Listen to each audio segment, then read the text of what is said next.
नमस्कार दोस्तों, स्वागत आप सभी का। मैं अल्ताज खान। सिख अगर भारत में पगड़ी पहन सकता है तो मुस्लिम महिलाएं हिजाब क्यों नहीं पहन सकती? ये सवाल आज उन लोगों से होगा जो कर्नाटक में हिजाब का विरोध कर रहे हैं। एक तरफ हिंदू संगठन है तो दूसरी तरफ मुस्लिम संगठन हिजाब को लेकर आमने सामने है। और आज इसी मामले का हम पूरा एनालिसिस आपको बताएंगे कि कर्नाटक की बीजेपी सरकार हिजाब विवाद को लेकर क्या कर रही है, कोर्ट ने अब तक क्या कार्रवाई की है और मुस्लिम छात्र क्या मांग कर रहे हैं और आगे इस मामले में क्या होने वाला है। पूरी जानकारी आपको इस मामले में हम देने वाले हैं। जैसा कि दोस्तों आप जानते हैं कि हिजाब पहनना भारत में नया नहीं है, लेकिन झगड़ा हिजाब को लेकर नया है और यह झगड़ा शुरू हुआ था कर्नाटक के उडुपी जिले से। दरअसल आपको बता दें कि इसकी शुरुआत दिसंबर के आखिरी हफ्ते में उडुपी में हुई थी। उडुपी में एक सरकारी महिला इंटर कॉलेज है, इसका नाम गवर्नमेंट प्रे यूनिवर्सिटी कॉलेज फॉर गर्ल्स है। इस कॉलेज के 8 मुस्लिम छात्राओं ने आरोप लगाया कि उन्हें 27 दिसंबर 2021 को कॉलेज प्रशासन ने हिजाब पहनकर कक्षा में बैठने से रोक दिया। यानी वो कैंपस में तो हिजाब पहन सकती थी, क्लास में बैठने पर पाबंदी थी, ऐसा लड़कियों का आरोप कॉलेज पर लगा था। फिर 15 जनवरी को सोशल मीडिया पर इन लड़कियों की एक तस्वीर आई थी। किताब कलम लेकर सीढ़ी पर बैठी हुई हिजाब पहने ये लड़कियां दिखाई दी। कुछ स्थानीय सोशल मीडिया और मीडिया ने इस खबर को कवर किया, लेकिन गोदी मीडिया ने इस खबर को बिल्कुल नहीं दिखाया। और धीरे धीरे ये मामला इतना बड़ा हो गया कि गोदी मीडिया अब सुबह से लेकर शाम तक हिजाब पर विवाद को बहस चला रहा है। अब यह घटना दिसंबर में ही क्यों हुई? अब आप सोचते होंगे कि यह घटना दिसंबर में ही क्यों हुई, पहले भी यह घटना होनी थी। तो आपको बता दें कि लड़कियां हिजाब पहनकर कक्षाओं में बैठती थी, उन्होंने दिसंबर में ही ऐसा करना शुरू किया था। मीडिया में छात्राओं ने जो बयान दिया है, छात्राओं ने, उसके मुताबिक दिसंबर 2021 से क्लास में हिजाब पहनकर छात्राओं ने बैठना शुरू किया था। यानी वो कॉलेज कैंपस में हिजाब पहले पहन सकती थी, पहनती होंगी और पहनती थी, लेकिन दिसंबर से उनका मन हुआ कि अब कक्षाओं में भी हिजाब पहनकर बैठना है। लड़कियों ने जैसे ही ये कदम उठाया था, उसके बाद प्रशासन ने इसे रोक दिया और लड़कियों को हिजाब पहनने कक्षा में नहीं बैठने दिया। अब ये बात छात्राओं ने बताई थी। अब छात्राओं ने बताया कि एडमिशन लेते वक्त उनसे एक फॉर्म पर साइन भी करवाया गया था, जिसमें ये क्लॉज था कि क्लास में हिजाब पहनकर नहीं बैठने दिया जाएगा। अब अपने पक्ष में लड़कियों ने तर्क दिया है कि उन्होंने अपने सीनियर को क्लास में हिजाब पहने बैठा देख ऐसा क्या है। लड़कियों का ये पक्ष हुआ। अब कॉलेज प्रशासन के पक्ष की हम बात करें तो कॉलेज के प्रिंसिपल रुद्र गौड़ा ने बताया है कि कॉलेज में 150 से अधिक मुस्लिम छात्राएं पढ़ती हैं।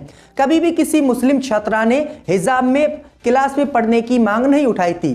प्रशासन ने दावा किया है कि जो लड़कियां हैं जो हिजाब पहनकर कक्षा में पढ़ने की मांग कर रही हैं, वो कैंपस फ्रंट ऑफ इंडिया से जुड़ी हुई हैं और मामले को भड़का रही हैं। अब आपको बता दें कि कैंपस फ्रंट ऑफ इंडिया क्या है। जैसा कि दोस्तों आपने PFI popular front of India का नाम सुना होगा।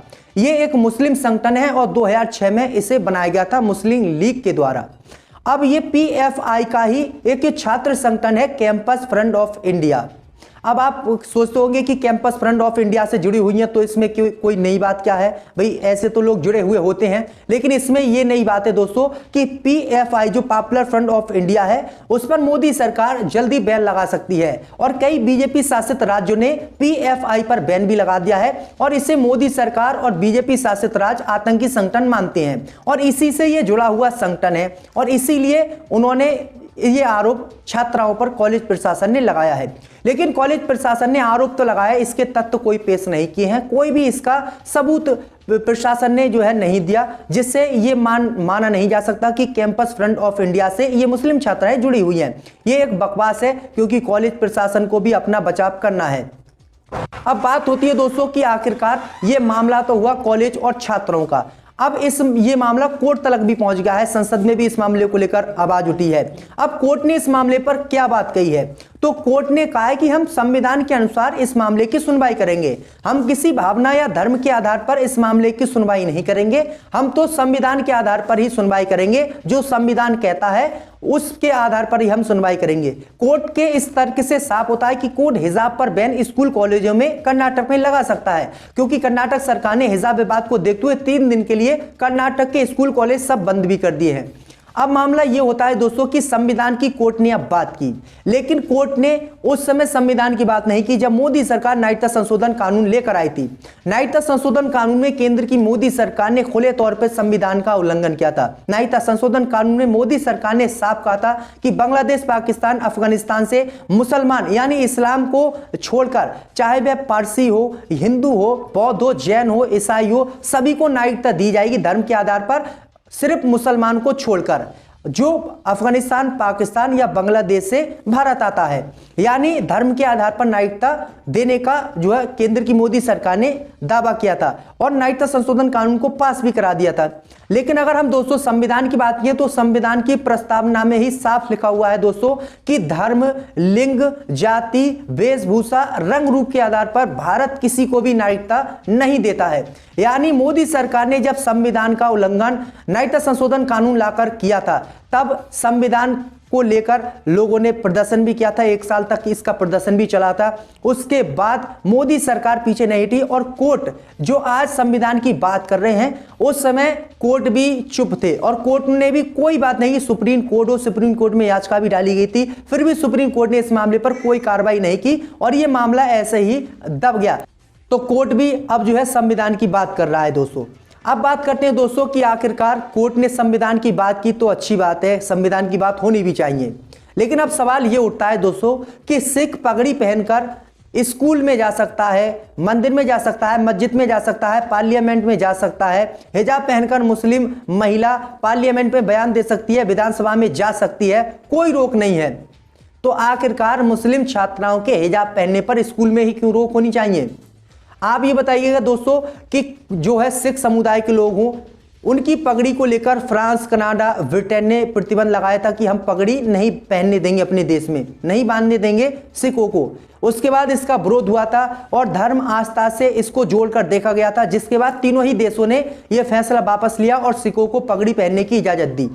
लेकिन आपको बता दें कि भारत में हर क्षेत्र में सिख पगड़ी पहनकर हर जगह जा सकता है, चाहे वह मिलिट्री फोर्सेस हो या फिर पुलिस फोर्सेस हो या फिर कोई अन्य विभाग हो, सभी में पगड़ी पहनकर सिख जॉब कर सकता है, सिख जा सकता है, सिख स्कूल में जा सकता है पगड़ी पहनकर। जब पगड़ी पर बैन ना लगा हो भारत में, जब पगड़ी पर कोई बात ना होती हो, जब पगड़ी का विरोध ना होता हो, तो आखिरकार हिजाब का विरोध क्यों देश में होना चाहिए?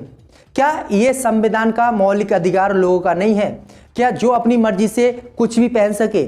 लेकिन अब कोर्ट ये भी बात कर रहा है, राज्य सरकार कर्नाटक की ने तो ये भी कहा है कि भाई ड्रेस कोड जो होगा वही लागू होगा, यानी ड्रेस कोड संविधान से ऊपर है। क्या संविधान स्कूल में जाकर खत्म हो जाता है, या संविधान स्कूल से बड़ा है, या फिर स्कूल संविधान से बड़ा है?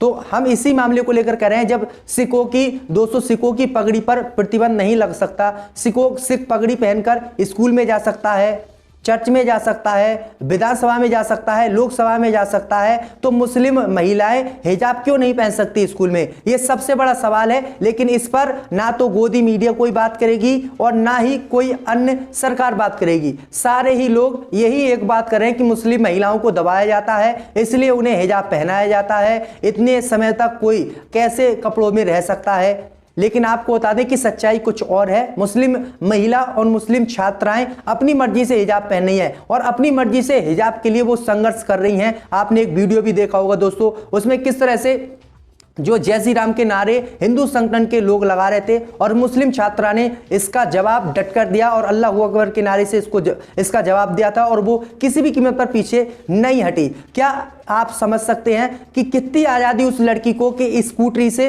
वो लड़की आई थी? लेकिन लोग फिर भी यही बात कहेंगे कि मुस्लिम लड़कियों को दबाया जाता है, मुस्लिम महिलाओं को दबाया जाता है, उन्हें हिजाब पहनाया जाता है। लेकिन ऐसा कुछ भी नहीं है, ये सब बकवास है और सिर्फ हिंदू मुस्लिम की राजनीति इसलिए हिजाब को लेकर कर्नाटक में हो रही है क्योंकि यूपी सहित 5 राज्यों में विधानसभा चुनाव है। तो दोस्तों वीडियो में आज के लिए बस इतना ही। अगर वीडियो आपको अच्छी लगी हो तो वीडियो को लाइक, चैनल को सब्सक्राइब जरूर कर दें।